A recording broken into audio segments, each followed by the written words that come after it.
So guys, kulikuwa na confusion kiasi. So we didn't land in Dubai, but we landed in Sharjah in the United Arab Emirates country. So Sharjah iko one of them, then Dubai iko pia one of them. So we landed in Sharjah. Na hapo kwa airport we went and ate at least one meal yenye imelipiwa na ofisi. Imelipwa na ofisi.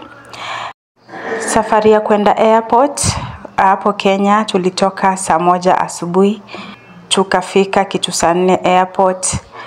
Ndege ikaanza safari kitu saa 7. Saa 7 mchana tukaanza mwendo. Safari ilichukua around 7 hours, 6 hours, I don't really remember. Tukafika 8 PM usiku Sharjah.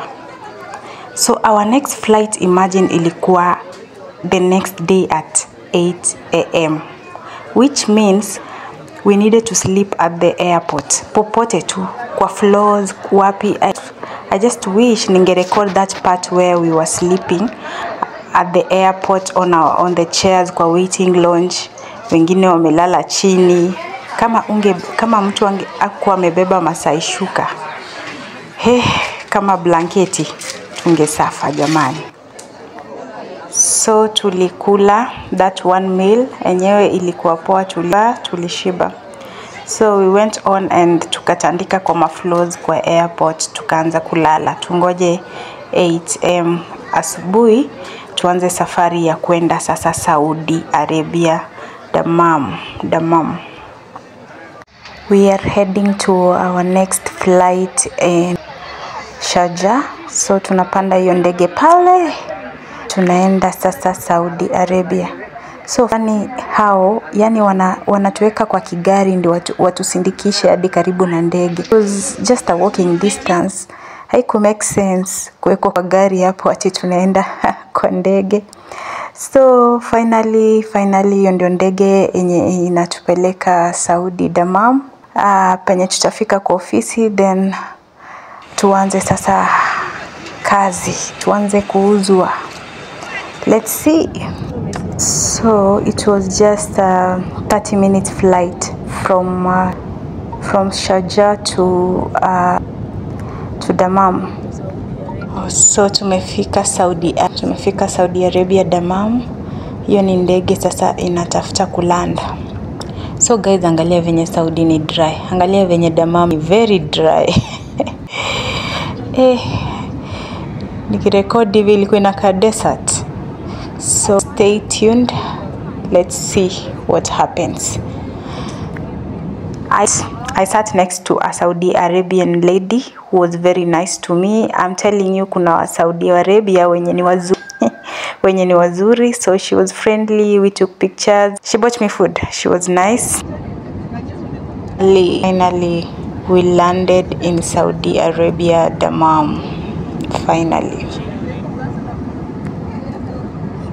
Hapa ndio ilianza kunihit. Nimekuja wapi jamani? God, nimekuja wapi? Tuliingia Saudia ndio uoga ikaanza. Sasa nikaanza kuifeel. Tulinyanganywa passport kwa airport. Anybody with that t-shirt ya company, mbochi yoyote mwenye anakuja Saudia ananyanganywa passport kwa airport. Ndio sijui ndio asitoroke or something. I don't know why. It's very risky. So hapo tunangoja tuchukuliwe tupelekwe ofisi sasa, where we are going to be sold to the Arabs. My phone went off. I was not able to record clearly, to record Dammam well. So next time nitawaonyesha the inner parts of Saudi Arabia. So we are going to the office. So hii ndio dorms ziko kwa ofisi hapa Saudi Arabia zenye watu wa door to door wanakaa. So in my previous video nimesha explain door to door ni nini, go back and watch it. So tulifika ofisi tukagawanywa, wengine tukaenda Riyadh. I was one of the the girls who went to Riyadh. It was a 4 to 5 hour drive to Riyadh. I was one of the girls who went to Riyadh, capital city of the Kingdom of Saudi Arabia.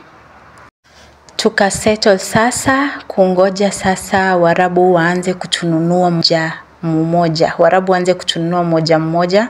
So we settled, we slept. Hata hivyo tulikula vizuri, tulimanage kwenda Riyadh, tulishiba, tunajipikia hapo, kuna jikoni, kuna everything tunapika. So kwa ofisi tunakula 2 meals a day, morning chai na hiyo sconge, na ujioni tunapewa mchele na kamande tupike wenyewe.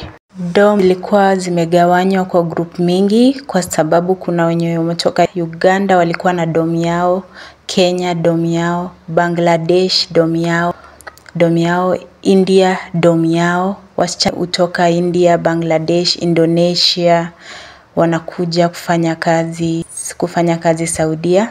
Different girls from different countries. Kuna dom ya Filipinos. Kwa ofisi tunanyanganywa masimu, jameni, tunanyanganywa hadi time utapata Mwarabu anakununua, ndio unarudishiwa simu, unaenda na Mwarabu kufanya kazi kwake. Tunanyanganywa kwa sababu maybe simu tunaweza communicate na watu to escape. I don't know what they think. So tunakaa hapo bila simu mpaka upate mdosi.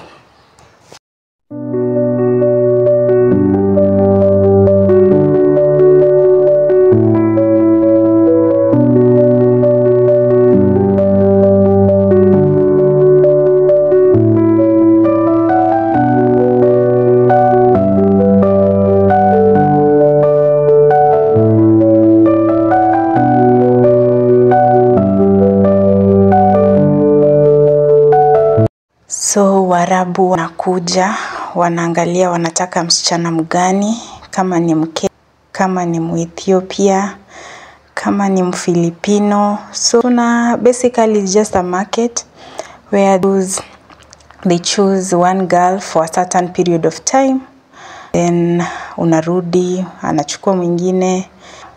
Basically that's how it works.